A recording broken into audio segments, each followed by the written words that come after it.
All right, welcome back to the Attack the Rack podcast, along with my co-host Ryan Klingler. My name is Curt Van Hecken. Welcome to the Attack the Rack podcast.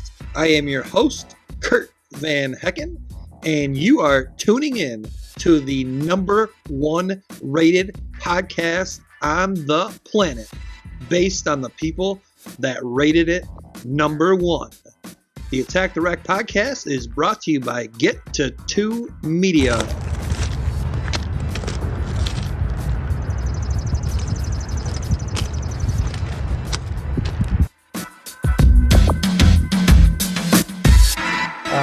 We are here in the Get to 2 Media studios, sipping on a cocktail. Shout out to my cuz Fuzz.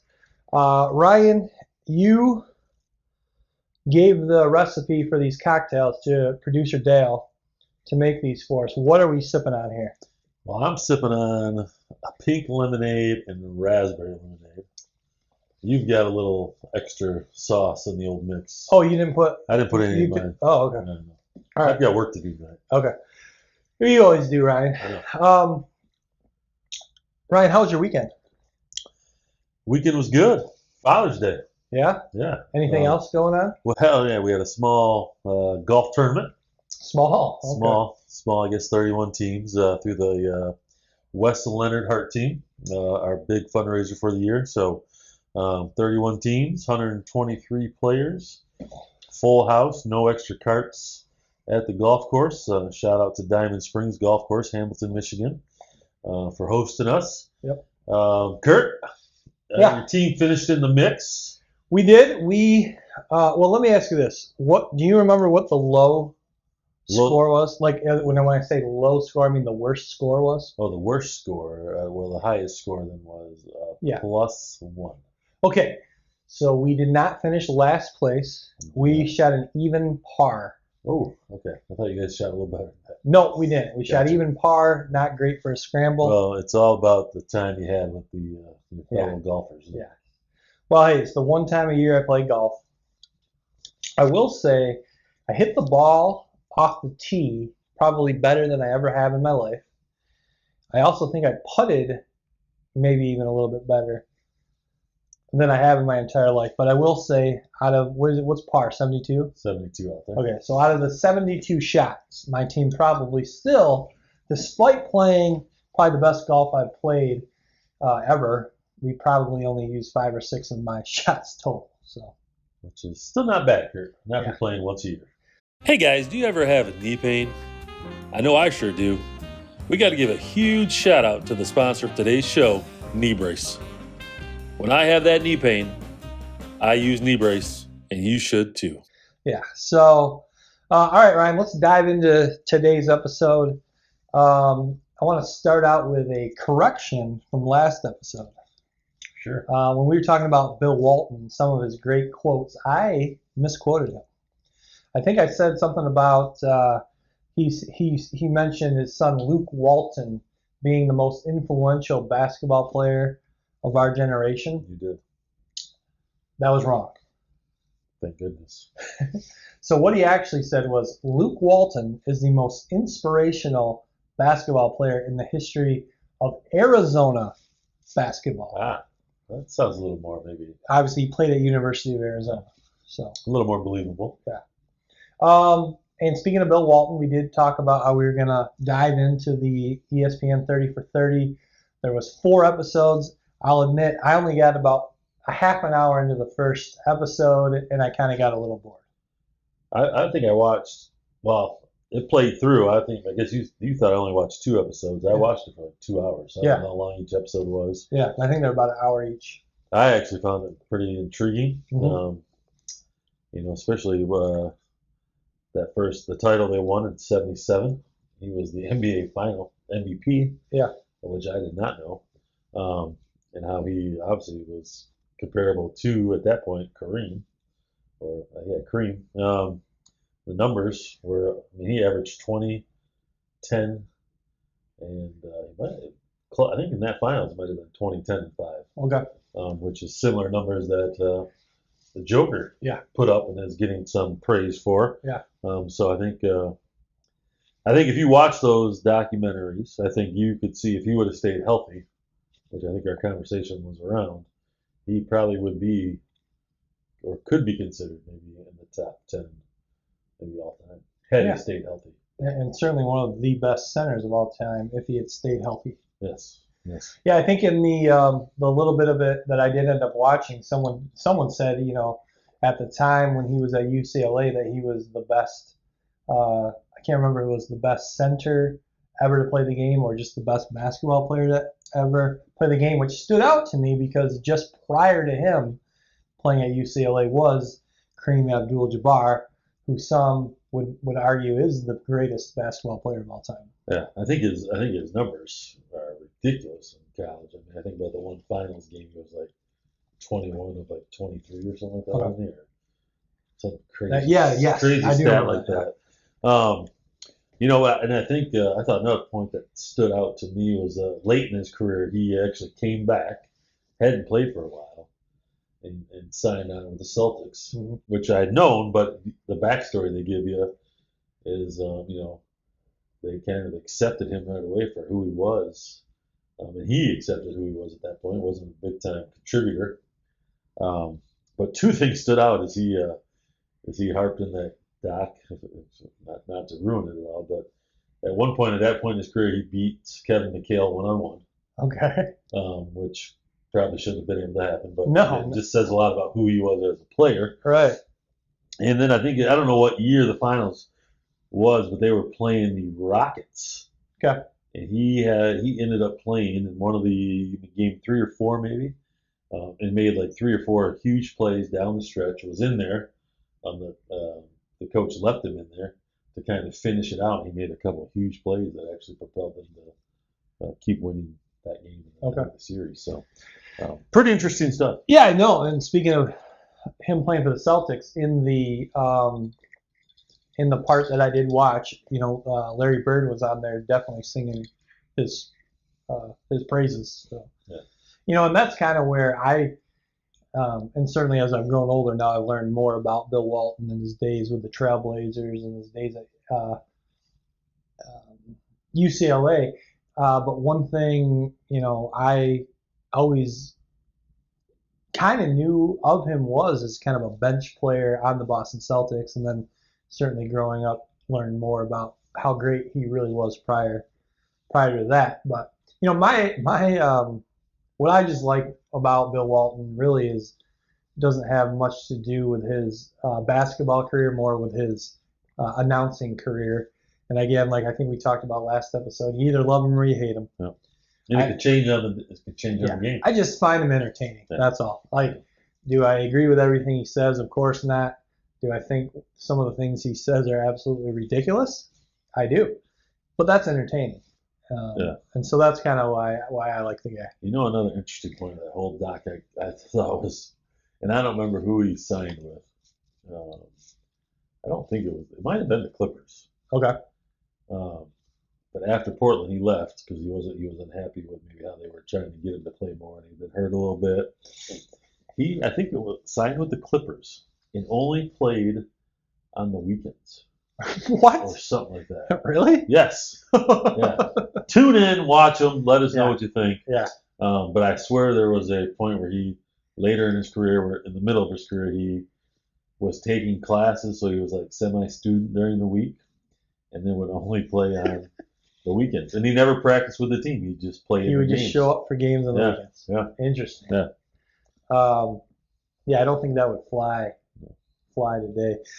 One other thing I did find interesting too was they were talking about one entire summer he just went on tour with the Grateful Dead.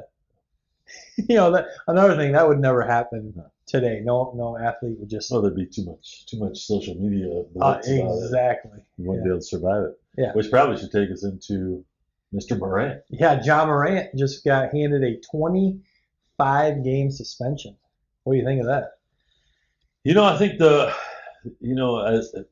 hard part is probably for Ja and the NBA is they got to work together, right? And so they're both feeding each other. Ja needs the NBA. The NBA probably needs Ja. But there's got to be probably some you got to be held accountable probably for making some questionable Right. decisions. And whether or not it was legal for him to carry that gun is kind of irrelevant here, because I don't think that legal gun ownership allows or promotes sitting in a car on Instagram Live waving around a gun. I don't think that falls in line with gun safety or responsible gun ownership. No, again, he's employed by someone who probably says, hey, probably not the best look for them and their organization and the NBA, right? Who he's employed by. So, right. Yeah, my guess is they'll be all right. 25 games. I mean, what do they play now? 82 games still game. So, yeah. I mean, about a quarter of the season. Yeah. Which is probably a chunk. It'll be interesting to see if they end up deciding to move them or. Right. The talk is like Miami seems to be a hot spot for him, which would be a fun place for him to go. I don't know what they'd have to give up to get him, but. Well, I feel like not that Ja's a free agent, but it seems like all the big name free agents, the rumor is Miami. Like, I don't think they have enough roster spots for all these players that you hear. But they probably need one more big name down there. So I mean, you probably give up a couple of role players and try to get maybe one more stud to fill the role of when Butler's not on. Right. Everybody kind of has that 1-2 tandem that's really solid. I don't know. The Heat relied on Jimmy a little bit, maybe more than they probably wanted to. Probably. Yeah. Yeah. So. And then speaking of the NBA, the Denver Nuggets ended up winning the NBA Finals. We both predicted that they were going to win that night. With Joker now having one championship under his belt, how does that maybe adjust where we think he falls in line as one of the all-time greats? It gives you a little bit of credibility. I think obviously you had the 2 NBA Player of the Years, and an NBA championship, and an NBA Finals MVP. I don't know if you can put him in the top 10 yet overall. Maybe needs a little bit more consistency, maybe a few more years. Not that he has to win another championship. I mean, obviously everything he does beyond this point probably solidifies the next increment that he jumps into. I'd still probably say just because he's got a few more years left to play, I'm not putting him in my top 10 yet. No, I agree with you, but I do think to get maybe not necessarily into that top 10, but into that discussion of greatest of all time or the discussion of being a top 5 player all time, I do think he needs at least one more championship, because the guys that are in that discussion have multiple championships. I would say if that's gonna, again, I think that propels him to the next tier. Yeah. Winning a championship, or maybe even winning another NBA Player of the Year. Yeah. I mean, I can't imagine there's too many guys that have 3. No. Player of the Year. So. No, but again, those guys that we talk about as top 5 players that are in that mix, Jordan, LeBron, Magic Johnson, Kareem Abdul-Jabbar, some would say maybe Steph Curry, Kobe Bryant, they've all got multiple championships. Yeah, no. So. That's what I say. I think it's hard to crack the top 10 unless you probably get that second one. Yeah. And then lastly, in the world of NBA, how about Michael Jordan? He bought 65% of the Charlotte Hornets back in 2010. I've seen conflicting reports on how much he paid for that 65% cut. I've heard anywhere from 165 million to 200 million, whatever that amount was. How about the return on the investment? Did you see what he got for his 65%? Well, he got $3 billion, didn't he? $3 billion. Yeah. I mean, I don't think he needs the $3 billion. No. I think he's doing okay. Yeah. So, you probably can't even quantify what $1 billion is, for us.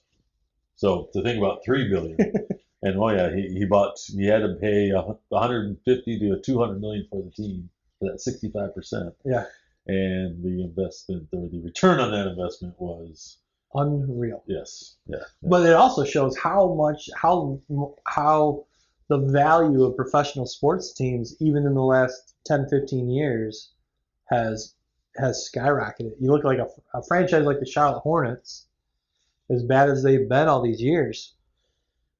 Yeah, I mean, come on. I mean, really. I mean, you almost wonder how it is valued because they don't win. Yeah.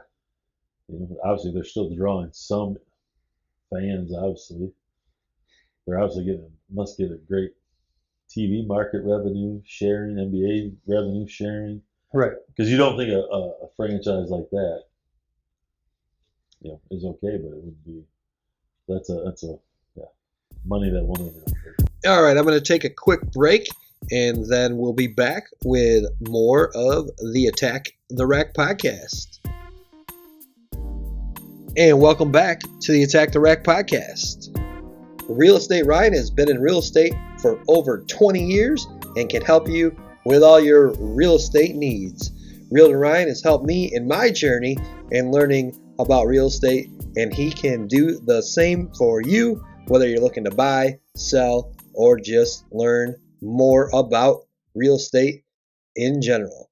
Ring Realtor Ryan.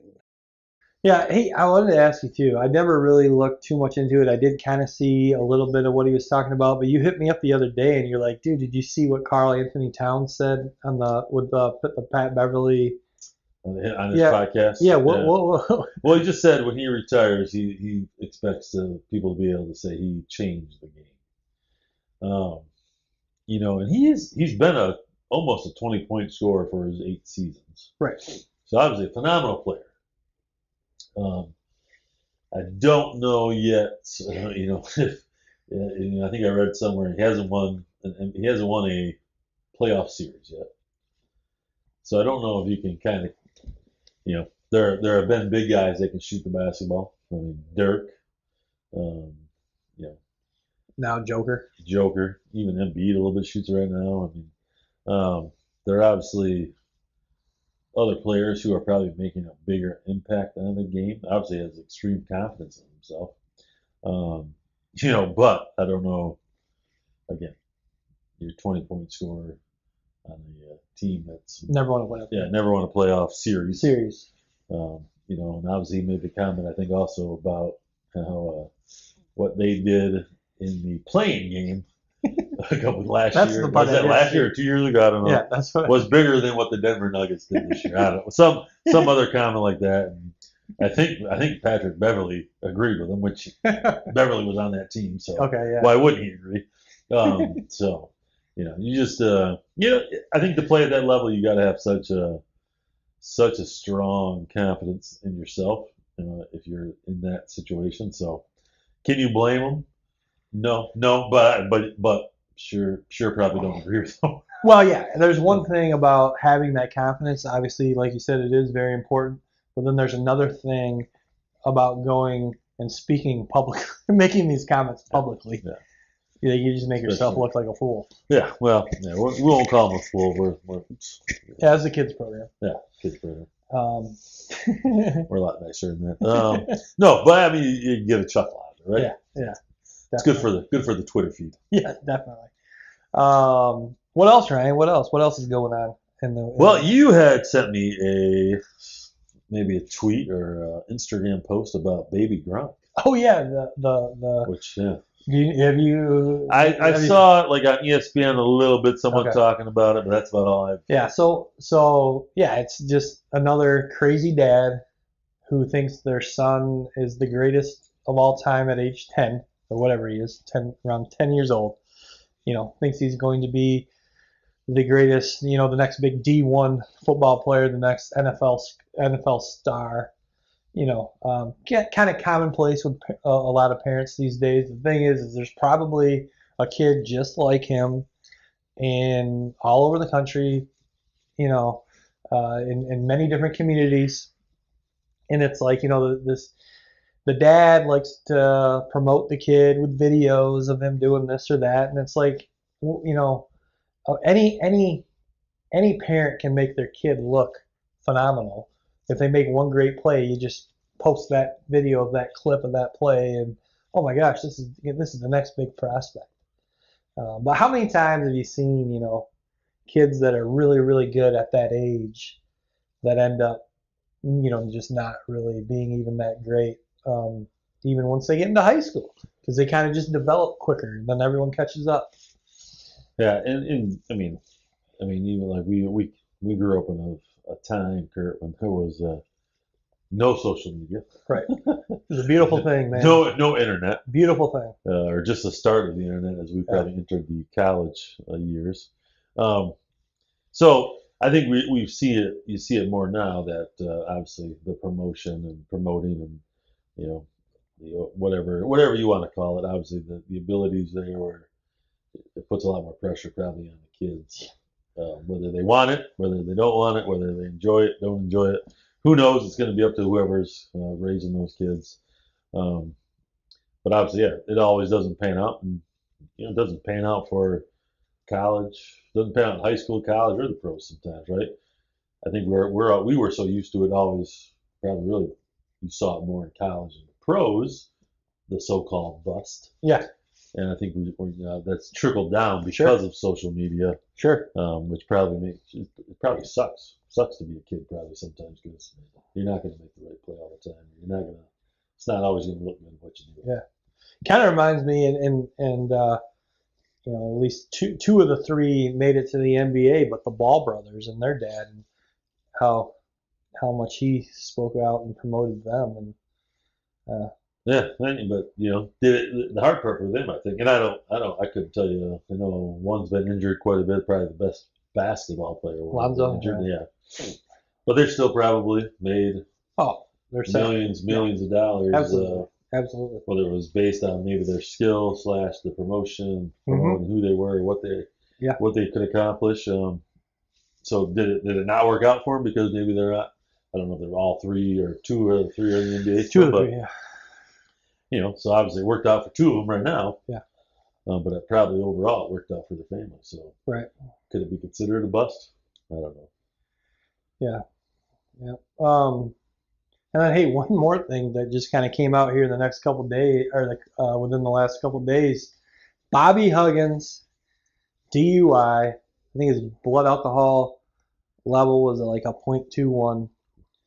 Back in his days at Cincinnati, he had a DUI as well. West Virginia has decided to part ways.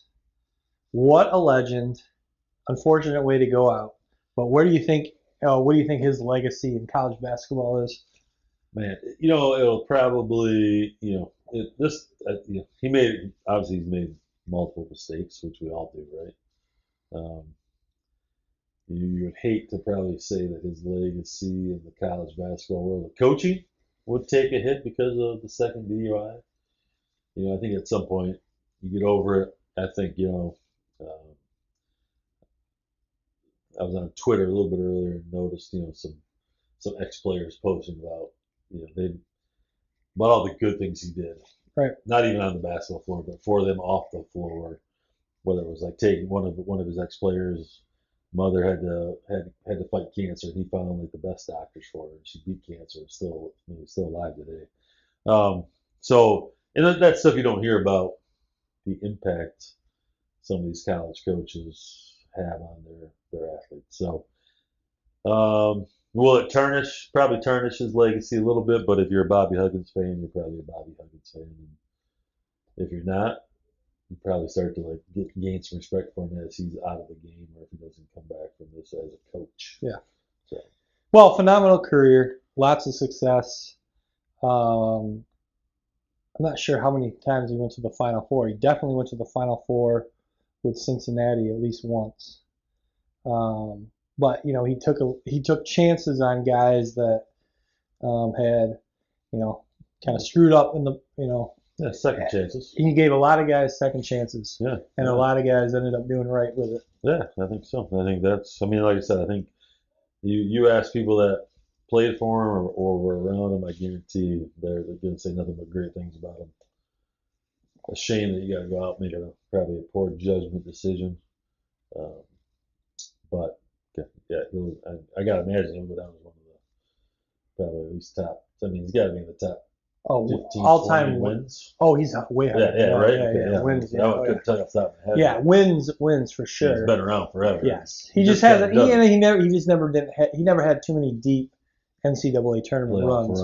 But yeah, overall wins, he's definitely. Those teams could always defend and rebound. Yeah, always lacked a little bit of scoring punch once in a while, but they'd punch you in the mouth probably too. So. Right, and he's kind of one of the last old school, hard nosed, in your face coaches. Tom Izzo is probably now, man, he's got to be one of the.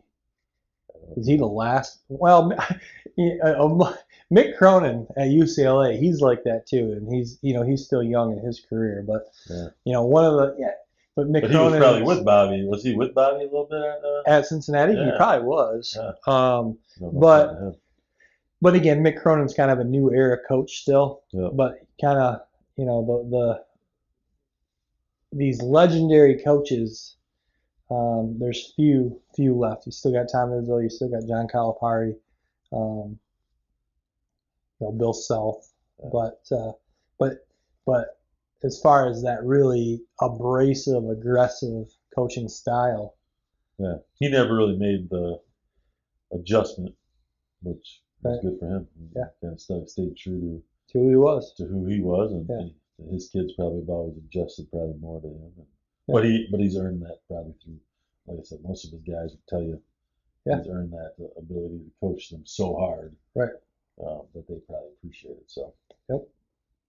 All right, hey, we are going to end now with something we're going to end the program with going forward. We're going to call it the top 3. So we're going to alternate weeks who's going to pick the topic for the top 3. This week I'm going to go. Next week you're going to come prepared with one. It's not something we're going to discuss in advance, so it's going to be on the fly. Okay? And we're going to alternate. Gotcha. So one of us will go first. And we go top 1 to 3 or 3 to 1? Let's go 3 to 1. Okay. Now, I want to make sure it's fair so that it's not just you always going first or me going first. Okay. So in my head right now, Ryan, I have a number. Okay. It's either 1 or 2. If you guess that number right, you go first. If you guess it wrong, I'm going to go first. Gotcha. So Ryan, in my head right now, am I thinking of the number 1 or the number 2? Well, Curt, knowing you and some of your quirks that I've learned over the years, I'm going to say you are choosing 2. Oh, so close. I think you had a very good strategy in selecting the number 2. I'm a big fan of even numbers. But Ryan, actually, the number in my head was the number 1. Gotcha. So this week I'm going to go first. Ryan, the topic for the top 3 this week is top 3 fast food sandwiches. Now, this is probably tough for both of us because we no longer indulge in fast food sandwiches. Certainly in our previous lifetimes, it was something we indulged in quite often. So top 3 fast food sandwiches. I'm going to start with my number 3. My number 3 is the beef and cheddar from Arby's. That's a good one. I'm going to go with a number 3 as a spicy chicken from Wendy's. Okay, sure. Now, did you say it was burger or just sandwich, right? Sandwich. Okay, so I'm going with sandwich. You're good. Right. Yep. Okay. So what was it? The spicy chicken sandwich from Wendy's. From Wendy's. Okay. All right. My number 2 is going to be the, I don't know what you would call it, fried chicken or breaded chicken sandwich from Burger King. It's kind of like more of a sub bun. They just call it a chicken sandwich. Chicken sandwich. So the chicken sandwich, but it's not on a circle bun. It's more on like a sub sandwich type bun. Yep. That's my number 2. It's not bad. You know, I really want to go with a beef and cheddar. Yeah. That's up there. Okay. For me. You may. But you know, a go-to classic for me when I just want a good burger. Yeah. Is a Whopper. The Whopper from Burger King. Yeah. Can't go wrong with it. No. Yeah. If you want to add bacon, it makes it a little bit better. But Yeah. Classic old Whopper, solid. All right, and then my number one fast food sandwich of all time is a double cheeseburger from McDonald's, just cheese and ketchup. Just cheese and ketchup. Simple and plain. All right, well, Kurt, I'm going to join you at McDonald's. Okay. But I'm not going to go with a double cheeseburger. Okay. I am a good, like I said, I'm a good classic guy. I love. You are a classic guy. I am. Love the Big Mac. The Big Mac. Okay. With the sesame seed bun. Yeah. The Thousand Island special sauce. Is that what it is? I've always wondered what their Big Mac sauce is. I believe so. It's some type of combination of a sauce like that.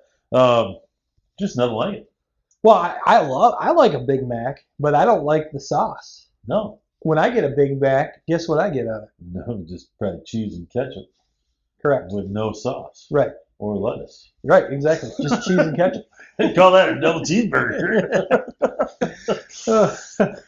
All right, guys. Hey, what I'm going to do with this is I'm going to post this as a poll on the YouTube channel, and you as fans of the program, you can vote on what of the 6 that we listed, what your favorite fast food sandwich is, and then we'll announce the winner on next week's episode. Kurt, we're going to probably get some hate mail because we didn't have any like Chick-fil-A on there. I know. Popeyes. I know. I don't know if there's a Sonic. Yeah. I know. We left some quality places off. But Ryan, we only did 3. We only did 3. Yeah. And we're pretty simple guys. We kind of go to what we know and what we do best. We don't venture out too often. No. We stick with what works. We do. All right, guys. Thank you so much again for tuning into the Attack the Rack podcast. We will see you on the next one.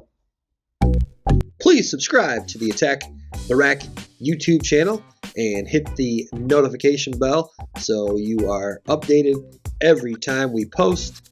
Also, please like, comment, and share.